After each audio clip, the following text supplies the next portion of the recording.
नमस्कार. भारत स्वतंत्र होताना भारतातील 3 संस्थानं, पहिलं हैदराबाद, दुसरं जुनागड आणि तिसरं संस्थान म्हणजे भोपाळ यांनी भारतात सामील होण्याऐवजी पाकिस्तानमध्ये सामील होणं पसंत केलं होतं.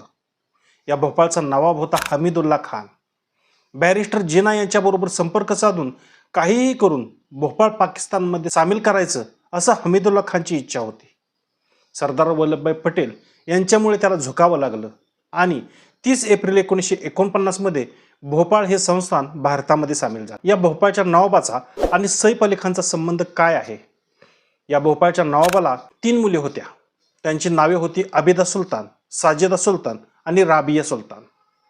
यापैकी आबिदा सुलतान ही भारताच्या स्वातंत्र्यानंतर पाकिस्तानला निघून गेली.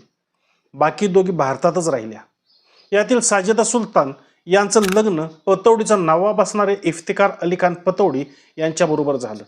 या इफ्तिकार अली खानचा मुलगा म्हणजेच मनसूर अली खान पतौडी. हे मनसूर अली खान आणि इफ्तिकार अली खान हे दोघे देखील भारताचे क्रिकेटर्स होते.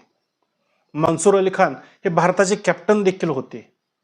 या मनसूर अली खानचा मुलगा म्हणजेच सैफ अली खान म्हणजे नवाबाची मुलगी साजिदा सुलतान ही सैफ अली खानची आजी. त्यामुळे नवाबाच्या प्रॉपर्टीची वारस साजिदा सुलतान झाली आणि साजिदा सुलतानचे वारस झाले सैफ अली खान. त्याची आई शर्मिला टागोर आणि त्याच्या 2 बहिणी सोहा आणि सबा. त्यामुळे आजच्या तारखेला भोपाळमध्ये ज्या महत्त्वाच्या प्रॉपर्टीज आहेत, ज्यामध्ये flag staff house, luxury hotel, Noor Ul Saba palace, Darus Salam, हबीबीचा पॅलेस, अहमदाबाद पॅलेस, कोएफिजा प्रॉपर्टी आणि इतर जमीन जुमला ज्यांची किंमत आजच्या तारखेला अंदाजे 15,000 कोटी रुपये होते. आणि ही सगळी प्रॉपर्टी सैफ अली खानच्या आजीची म्हणून आजच्या घडीला त्याची अशी समजली जात होती.